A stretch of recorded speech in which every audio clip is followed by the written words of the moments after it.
കുറച്ച് ദിവസം മുമ്പാണ് കോഴിക്കോട് ബാലുശ്ശേരി നിന്നും ഷഹല ഷെറിൻ എന്ന് പറയുന്ന യുവതിയെയും കുഞ്ഞിനെയും കാണാതായ എന്നൊരു വിഷയവുമായി ബന്ധപ്പെട്ടുകൊണ്ട് ഞാനൊരു വീഡിയോ ചെയ്തത്. കുറേ ദിവസമായിട്ടും ആ യുവതിയെയും ആ കുഞ്ഞിനെയും കാണാതായതിനെ തുടർന്ന് പിന്നീട് കുടുംബം പോലീസ് സ്റ്റേഷനിൽ പരാതി കൊടുക്കുന്നു.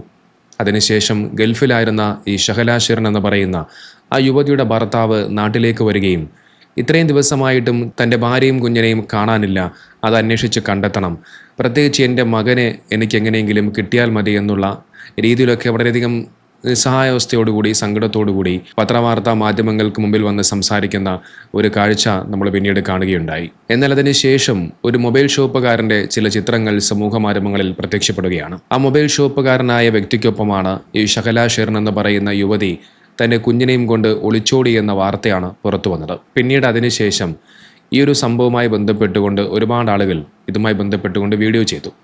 പലരും പല രീതിയിലൊക്കെയാണ് ഈ ഒരു വിഷയത്തെക്കുറിച്ച് പ്രതികരിച്ചത്. ചില ആളുകൾ അവരുടേതായ രീതിയിൽ കുറേ കാര്യങ്ങളൊക്കെ ചേർത്തുകൊണ്ട് പ്രതികരിച്ച ചില കാഴ്ചകളും കാണാൻ സാധിച്ചു. ഉദാഹരണത്തിന് ഈ ഷഹല ഷെറിൻ എന്ന് പറയുന്ന യുവതിയുടെ ഒരു ഫോൺ സംഭാഷണം എന്ന പേരിൽ ചില ആളുകളൊക്കെ വീഡിയോ ഒക്കെ ചെയ്തൊരു കാഴ്ച കണ്ടു. യഥാർത്ഥത്തിൽ അത് അവരുടെ ആ ഒരു ഫോൺ സംഭാഷണമായിരുന്നില്ല എന്നുള്ളതാണ് അത് കേൾക്കുമ്പോൾ മനസ്സിലാക്കാൻ സാധിക്കുന്നത്. അത് ഏതോ ഒരു വീഡിയോ ക്ലിപ്പിൽ നിന്നും അടർത്തി മാറ്റിയ ഒരു ഫോൺ സംഭാഷണമാണ് എന്ന് കേൾക്കുമ്പോൾ മനസ്സിലാക്കാൻ സാധിക്കും. നമുക്കൊരു വിഷയത്തെക്കുറിച്ച് അല്ലെങ്കിൽ ഒരു കാര്യത്തെക്കുറിച്ച് പ്രതികരിക്കേണ്ട എന്ന് പറയുന്നില്ല, നിങ്ങൾക്ക് പ്രതികരിക്കാം. പക്ഷേ അതിൽ നടക്കാത്ത കാര്യങ്ങളും അല്ലെങ്കിൽ ഇല്ലാത്ത കാര്യങ്ങളുമൊക്കെ ചേർത്ത് എന്തിനാണ് ഇങ്ങനെ പ്രചരിപ്പിക്കുന്നത്? അതൊരിക്കലും ശരിയായ ഒരു കാര്യമല്ല. നോക്കൂ, എന്താണ് നടന്നത് എന്നുള്ളതിൻ്റെ ആ കാര്യങ്ങൾ അത് കൃത്യമായി അതിനെക്കുറിച്ച് പ്രതികരിക്കുന്നതിനോട് ഒരു തെറ്റുമില്ല. ഈ ഒരു സംഭവവുമായി ബന്ധപ്പെട്ടുകൊണ്ട് ഒരുപാട് ആളുകൾ പല രീതിയിലൊക്കെ ഒരുപാട് വീഡിയോകളൊക്കെ ചെയ്തു. ഇപ്പോൾ അവസാനമായ ഒരു സഹോദരൻ ഈ സംഭവവുമായി ബന്ധപ്പെട്ടുകൊണ്ടൊരു വീഡിയോ ചെയ്തു. ആ യുവതി ആ മൊബൈൽ ഷോപ്പുകാരനോടൊപ്പം ഒളിച്ചോടി പോകാനുള്ള കാരണങ്ങളൊക്കെ പറയുന്നുണ്ട്. അതിൽ ഈ ഷഹല ഷെറിൻ എന്ന് പറയുന്ന ഒളിച്ചോടിയ ആ യുവതിയുടെ ഭർത്താവിൻ്റെ ചേച്ചിയുടെ കുറച്ച് കാര്യങ്ങളൊക്കെ പറഞ്ഞു വെക്കുന്നുണ്ട്.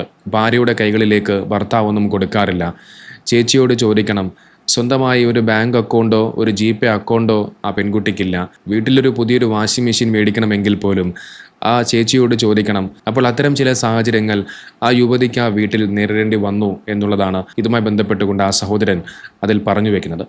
ഞാൻ എന്തായാലും അതിനെക്കുറിച്ച് പ്രതികരിച്ച ആ ഒരു സഹോദരൻ്റെ വീഡിയോയുടെ കുറച്ച് ഭാഗങ്ങൾ ഞാൻ നിങ്ങളൊന്ന് കേൾപ്പിക്കാം. അപ്പം ഞാൻ കുറച്ച് കാര്യങ്ങൾ തപ്പിപ്പോയിട്ടുണ്ടായിരുന്നു. അങ്ങനെ കിട്ടിയ കുറച്ച് കാര്യങ്ങളാണ് നിങ്ങളോട് പറയാൻ വേണ്ടിയാണ് വന്നിരിക്കുന്നത്. ഓക്കെ, അറിഞ്ഞ കാര്യങ്ങൾ എനിക്ക് നിങ്ങളോട് ഷെയർ ചെയ്യണമെന്ന് തോന്നിയിട്ട് മാത്രമാണ് ഞാൻ ഈ ഒരു വീഡിയോ ചെയ്യുന്നത്. ഈ ഷഹല പോയിരിക്കുന്ന ഒരു വ്യക്തി എന്ന് പറഞ്ഞൊരു മൊബൈൽ ഉടമയുടെ കൂടാണ്. എല്ലാവരും അറിഞ്ഞായിരിക്കും മൊബൈൽ ഉടമയുടെ കാര്യങ്ങൾ. അയാൾക്ക് ഷോപ്പിൽ വേണ്ടി ജോലി ചെയ്യാൻ വേണ്ടി ചെയ്യുവാണ്. അവരങ്ങാണ്ട് ഫോൺ നന്നാക്കാൻ പോയ സമയത്താണ് അങ്ങാണ്ട് ഉള്ള പരിചയമാണ് സത്യത്തിൽ. ഫോൺ നന്നാക്കാൻ പോയുള്ള സമയത്ത് അവനെ കുറിച്ച് പറയുവാണെങ്കിൽ അവൻ അത്യാവശ്യം ഡ്രഗ്സ് അഡിക്റ്റാണ്. അങ്ങനെയാണ് അറിയാൻ കഴിഞ്ഞിട്ടുള്ളത്.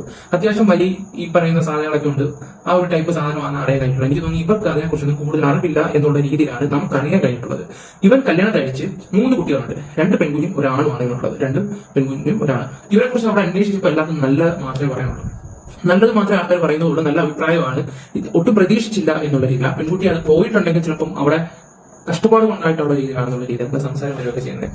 അപ്പൊ ഞാൻ ആലോചിച്ചു അത് അങ്ങനെ പറയുന്നുള്ള രീതിയിലാണ്. ഓക്കെ, നമുക്ക് കാര്യത്തിലോട്ടൊക്കെ കുറച്ച് കിടക്കാം. ഈ പറയുന്ന ചെറുക്കന് ഈ ഷഹലയുടെ ഹസ്ബൻഡുള്ള നമുക്ക് ആ വീഡിയോ വ്യക്തി അദ്ദേഹത്തിനെ കുറിച്ച് നല്ല അഭിപ്രായമാണ്. ഈ കുടിയോ വലിയോ അങ്ങനെ ആയിട്ടുള്ളതൊന്നും ഇല്ലെന്നാണ് ആൾക്കാർ പറയുകയൊക്കെ ചെയ്യുന്നത്. അതും നല്ലൊരു അഭിപ്രായമായിട്ടാണ് പുള്ളിയെ കുറിച്ച് പറയുന്നത്. പിന്നെ ഷഹലയ്ക്ക് ആ വീട്ടിൽ വോയിസ് ഇല്ല. എല്ലാം ഈ പറയുന്ന ചേച്ചിയാണ് ചെയ്യുന്നത്. ചേച്ചിയാണോ അനിയത്തിയാണോ അറിയത്തില്ല. ഇവന്റെ ഈ ഹസ്ബൻഡിന്റെ എന്റെ പേരെന്താ ജെയ്സന്റെ സഹോദരിയാണ് എല്ലാ കാര്യങ്ങളും ആ വീട്ടിലേക്ക് ചെയ്യുന്നത്. ഇപ്പൊ പൈസ അയച്ചു കൊടുക്കുവാണെങ്കിലും ഈ പറയുന്ന സഹോദരിക്കാണ് കൊടുക്കുന്നത്. മാസത്തെ 500-600 രൂപ മാത്രമേ ഈ പറയുന്ന അവരുടെ ചെലവിന് വേണ്ടി മാത്രമേ കൊടുക്കുന്നുള്ളൂ. ആരുടെ ഈ പോയ പെണ്ണിന്റെ ഷഹലയ്ക്ക് കൊടുക്കുന്നത്. അപ്പം എന്ത് കാര്യങ്ങളുണ്ടെങ്കിൽ പോലും സഹോദരിക്കാണ് അയച്ചു കൊടുക്കുകയൊക്കെ ചെയ്യുന്നത്. അപ്പം സത്യം പറഞ്ഞ പുള്ളിക്കാരിക്ക് ഒരു വോയിസ് ഇല്ല. ഒന്ന് ആലോചിച്ച് നോക്കി. പോകുന്നതിന്റെ 2 ആഴ്ച മുമ്പ് ഒരു വാഷിംഗ് മെഷീൻ എടുക്കുന്ന കാര്യം അവിടെ സംസാരിച്ചിട്ടുണ്ടായിരുന്നു. അപ്പോൾ ചേച്ചിയോട് ചോദിച്ചിട്ട് ഞാൻ എടുത്തു തരാം എന്നുള്ള രീതിയിലാണ് ഇവിടെ പുള്ളിക്കാരൻ സംസാരിക്കുന്നുണ്ടായത്. ഒന്ന് ആലോചിച്ച് നോക്ക്. ഒരു ഭാര്യയും ഭർത്താവുമായിട്ട് ജീവിക്കുന്ന 8 വർഷം ഒരുമിച്ച്. നിങ്ങളൊന്ന് ആലോചിച്ച് നോക്ക്. അങ്ങനെ ഒരുമിച്ച് ജീവിക്കുമ്പോൾ എന്തുണ്ടെങ്കിലും ഈ ചേച്ചിയുടെ ചേച്ചി എന്താ പറയുക, ചേച്ചിയോട് ചോദിച്ചിട്ട് ചെയ്യാമെന്ന് പറയുമ്പോൾ അതൊരു വിഷയമായിരുന്നു. അങ്ങനെയുള്ള കുറച്ച് കാര്യങ്ങളുണ്ട്. എല്ലാ പൈസയും കാര്യങ്ങളും എല്ലാം അയച്ചു കൊടുക്കുന്ന ചേച്ചിക്കാണ്. ഈ പറയുന്ന പുള്ളിക്കാരിക്ക് വലിയ റോഡും കാര്യങ്ങളൊന്നും ഇല്ല. ഓക്കെ, അതിപ്പം അവിടെയുള്ള നാട്ടുകാർക്ക് കാര്യങ്ങളൊക്കെ നല്ല രീതിയിൽ അറിയാം. അതുകൊണ്ട് ഞാൻ കൂടുതലും പറഞ്ഞുതരാം. പിന്നെ ഈ മകൾ എന്ന് പറഞ്ഞാൽ ജെയ്സന്റെ ചേച്ചിയാണ് അവിടുത്തെ കാര്യങ്ങളെല്ലാം നോക്കുകയൊക്കെ ചെയ്യുന്ന. പൈസ ഇടപാടാണെങ്കിൽ ഇല്ല, ഈ പെണ്ണിന്റെ ഒരു റോളില്ല. പിന്നെ ഇവിടെ എന്തെങ്കിലും പറയുവാണെങ്കിൽ ഈ ചേച്ചി ഇച്ചിരി എന്താ പറയണ്ടേ, കുത്തി സംസാരിക്കുന്ന രീതിയിലുള്ള പെരുമാറ്റമാണെന്നാണ് പറയുകയൊക്കെ ചെയ്യുന്നുള്ളത്. കുത്തി സംസാരം എന്ന് പറഞ്ഞാൽ ഞാൻ പറയാനറിയാലോ. പിന്നെ എന്ന് പറഞ്ഞാൽ എന്തെങ്കിലും പൈസയ്ക്ക് ഒരു ആവശ്യമോ ഷോർട്ടേജോ വരുമ്പോഴെല്ലാം ചേച്ചി നികത്തും. ഇവക്കാണെങ്കിൽ പ്രത്യേകിച്ച് ജോലിയോ കാര്യങ്ങളൊന്നുമില്ല. വീട്ടിലെ കാര്യങ്ങൾ നോക്കി അമ്മയുടെ കാര്യങ്ങളൊക്കെ നോക്കി അങ്ങ് പോവാണ്. അപ്പൊ എന്തെങ്കിലും പൈസയ്ക്ക് കാരണം ഓക്കെ, അല്ലെങ്കിൽ എന്റെ പേര് ഇനി പൈസ അയക്കുക എന്ന് പറയുമ്പോൾ ഒരു ചെറിയൊരു പൈസയ്ക്ക് ഒരു ഇത് വരുമ്പോൾ ചേച്ചി ചോദിക്കാൻ പറ്റത്തില്ല. അപ്പൊ അതുകൊണ്ട് പുള്ളിക്കാരനെല്ലാം ചേച്ചി കേട്ട് കൊടുക്കുന്നത് ഒന്നും പോരായ്മ EMI എന്തെങ്കിലുമൊക്കെ വിഷയം ഉണ്ടെങ്കിലും പുള്ളിക്കാരിയെ കാണിച്ചു കൊടുക്കും, പുള്ളിക്കാരിയെ കാര്യങ്ങളൊക്കെ ചെയ്യുന്നത്. അങ്ങനെ കുറെ വിഷയങ്ങൾ പിന്നെ ഒരുപാട് അനുഭവിച്ചിട്ടുണ്ടെന്നാണ് പറയുക ചെയ്യുന്നത്. ഇടയ്ക്ക് വീട് വിട്ടു പെണ്ണിന്റെ വീട്ടിലോട്ട് പോയതാണ്. പോയതിനു ശേഷം ഇവൻ വന്ന് വിളിച്ചുകൊണ്ട് പോവുകയാണ് ചെയ്യുകയൊക്കെ ചെയ്തത്. ഇതിൽ അദ്ദേഹം പറഞ്ഞു വെക്കുന്നുണ്ട്, ഞാനിതിനെക്കുറിച്ചൊക്കെ അന്വേഷിച്ച ശേഷമാണ് ഈ കാര്യങ്ങളൊക്കെ പറഞ്ഞു വെക്കുന്നത് എന്ന്. ഈ പെൺകുട്ടി നല്ലൊരു പെൺകുട്ടിയാണ്, നാട്ടുകാർക്കൊക്കെ ആ പെൺകുട്ടിയെക്കുറിച്ച് നല്ലത് മാത്രമേ പറയാനുള്ളൂ. അവർ അങ്ങനെ പോയി എന്നുള്ളത് നാട്ടുകാർക്ക് ഇപ്പോഴും വിശ്വസിക്കാൻ സാധിക്കുന്നില്ല എന്നും അതോടൊപ്പം അവരുടെ ഭർത്താവും ദുശീലങ്ങളൊന്നുമില്ലാത്ത നല്ലൊരു മനുഷ്യനാണെന്നും പറഞ്ഞു വെക്കുന്നുണ്ട്. എന്നാൽ ആ മൊബൈൽ ഷോപ്പുകാരനെ കുറിച്ച് അദ്ദേഹം നല്ലതല്ല പറയുന്നത്. ആ മൊബൈൽ ഷോപ്പുകാരന് പലതരത്തിലുള്ള ദുശീല പ്രവർത്തനങ്ങൾ ഉണ്ടെന്നൊക്കെ ഇതിൽ ഈ സഹോദരൻ വെളിപ്പെടുത്തുന്നുണ്ട്. ഒരുപക്ഷെ ഇനി അങ്ങോട്ട് പോകുന്തോറും ഇതുമായി ബന്ധപ്പെട്ടുകൊണ്ട് ഇനിയും ഒരുപാട് കാര്യങ്ങളൊക്കെ ഇനി നമ്മൾ കേൾക്കേണ്ടി വരും. എന്താണെങ്കിലും അതിൻ്റെ സത്യാവസ്ഥ അത് ഈ ഓൺലൈൻ മാധ്യമങ്ങളിൽ നിന്നും വരുന്നതല്ലാതെ പോലീസിൻ്റെ ഭാഗത്തു നിന്നും കൃത്യമായ വിവരങ്ങൾ ലഭിച്ചാൽ മാത്രമേ അതിൻ്റെ യാഥാർത്ഥ്യം, അതിൻ്റെ സത്യാവസ്ഥ എന്തൊക്കെയാണ് എന്നുള്ളത് ശരിയായി മനസ്സിലാക്കാൻ സാധിക്കും. നോക്കിയതിൽ മനസ്സിലാക്കേണ്ട ഒരു കാര്യം, ഈ പെൺകുട്ടി ഒളിച്ചോടിപ്പോയ ആ മൊബൈൽ ഷോപ്പുകാരന് ഭാര്യയും 3 മക്കളും ഉണ്ടെന്നാണ് പറയപ്പെടുന്നത്. അതിൽ 6 മാസം പ്രായമുള്ള ഒരു കുഞ്ഞുണ്ടെന്നൊക്കെ പറയപ്പെടുന്നു. അത്തരത്തിൽ ഭാര്യയും 3 മക്കളുമുള്ള ഒരുത്തിനോടൊപ്പമാണ് ഈ പെൺകുട്ടി ഒളിച്ചോടി പോയിരിക്കുന്നത്. സ്വന്തം ഭാര്യയും മക്കളെയും തള്ളിക്കളഞ്ഞിട്ട് വരുന്ന ഒരുത്തിനോടൊപ്പം ഈ പെൺകുട്ടി എന്ത് വിശ്വാസത്തിലാണ് ഇറങ്ങി പുറപ്പെട്ടത്? മാത്രമല്ല ഈ പെൺകുട്ടി തൻ്റെ മകനെയും കൊണ്ടാണ് അവനോടൊപ്പം പോയിരിക്കുന്നത് എന്നാണ് പറയുന്നത്. നിങ്ങളൊന്ന് ആലോചിച്ച് നോക്കൂ, സ്വന്തം മക്കളെ സ്നേഹിക്കുന്നത് പോലെ ഒരാൾക്ക് മറ്റൊരാളുടെ മക്കളെ അതുപോലെ സ്നേഹിക്കാൻ കഴിയുമോ? സ്വന്തം ചോരയിലുണ്ടായ 3 കുഞ്ഞുങ്ങളെയും ഭാര്യയും വഴിയിൽ ഉപേക്ഷിച്ച് വന്ന അവനോടൊപ്പം ഈ യുവതി എത്രത്തോളം സുരക്ഷിതയായി ജീവിക്കും? ഇതൊന്നും അറിയാതെയും മനസ്സിലാക്കാതെയും ഒക്കെയാണ് ആ യുവതി അവനോടൊപ്പം ഒളിച്ചോടിപ്പോയത്. നമുക്കറിയാം, നെടുമങ്ങാട് നടന്ന ഒരു സംഭവം നമ്മുടെ മനസ്സിൽ ഇപ്പോഴും മായാതെ കിടക്കുന്ന ഒരു സംഭവമാണ്.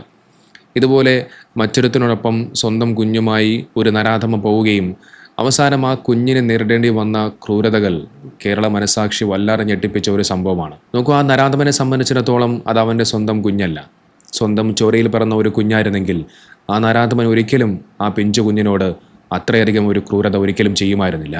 അത്തരത്തിലുള്ള പ്രയാസങ്ങൾ നാളെ ഈ കുഞ്ഞിന് നേരിടേണ്ടി വരില്ല എന്ന് എന്തുറപ്പാണുള്ളത്? നമുക്കറിയാം, ദാമ്പത്യ ജീവിതങ്ങൾക്കിടയിൽ പലവിധ പ്രശ്നങ്ങൾ ഉണ്ടാകാറുണ്ട്. അത് സ്വാഭാവികമാണ്. അത്തരം ദാമ്പത്യ പ്രശ്നങ്ങളൊക്കെ ഉണ്ടാകുന്ന സമയത്ത് നമുക്ക് ഉൾക്കൊള്ളാനാകുന്നില്ലെങ്കിൽ അല്ലെങ്കിൽ പല വിധത്തിലുള്ള പ്രയാസങ്ങളും ബുദ്ധിമുട്ടുകളും ഉണ്ടാകുന്നുണ്ടെങ്കിൽ അതിനെ നിയമപരമായിട്ടാണ് നേരിടേണ്ടത്. അല്ലാതെ ഇതുപോലെ മറ്റൊരാളുടെ ഒപ്പം ഒളിച്ചോടിപ്പോയി അതിലൂടെ ഒരു പ്രശ്നപരിഹാരം കണ്ടെത്തുകയല്ല ചെയ്യേണ്ടത്. ഇത്തരത്തിലുള്ള തെറ്റായ തീരുമാനങ്ങൾ എടുക്കുന്ന സമയത്ത് അതിൻ്റെ ഭവിഷ്യത്തുകൾ ഭാവിയിൽ അനുഭവിക്കേണ്ടി വരുന്നത് പിഞ്ചുമന മക്കളാണ്. ആ മൊബൈൽ ഷോപ്പുകാരൻ്റെ 3 മക്കളുടെ ഭാവി ജീവിതത്തെക്കുറിച്ച് നിങ്ങളൊന്ന് ആലോചിച്ച് നോക്കൂ. ഈ ഷഹല ഷെറിൻ എന്ന് പറയുന്ന യുവതിയുടെ കുഞ്ഞിൻ്റെ ഭാവിയെക്കുറിച്ച് ഒന്ന് ആലോചിച്ച് നോക്കൂ. അവർ സമൂഹത്തിൽ നാളെ നേരിടേണ്ടി വരുന്ന മാനസിക പ്രയാസങ്ങളെയും വിഷമങ്ങളെയും കുറിച്ച് ഒന്ന് ആലോചിച്ച് നോക്കൂ. ആ കുട്ടികളോട് ചെയ്യാവുന്നതിൽ വെച്ച് ഏറ്റവും വലിയ ക്രൂരതയാണ് ഇത്തരം ആളുകൾ ചെയ്യുന്നത്. ചിലതൊക്കെ നമുക്ക് പറഞ്ഞു വയ്ക്കാൻ മാത്രമേ സാധിക്കുകയുള്ളൂ. അത് തിരിച്ചറിയേണ്ടതും അത് മനസ്സിലാക്കേണ്ടതും ആ ആളുകൾ തന്നെയാണ്.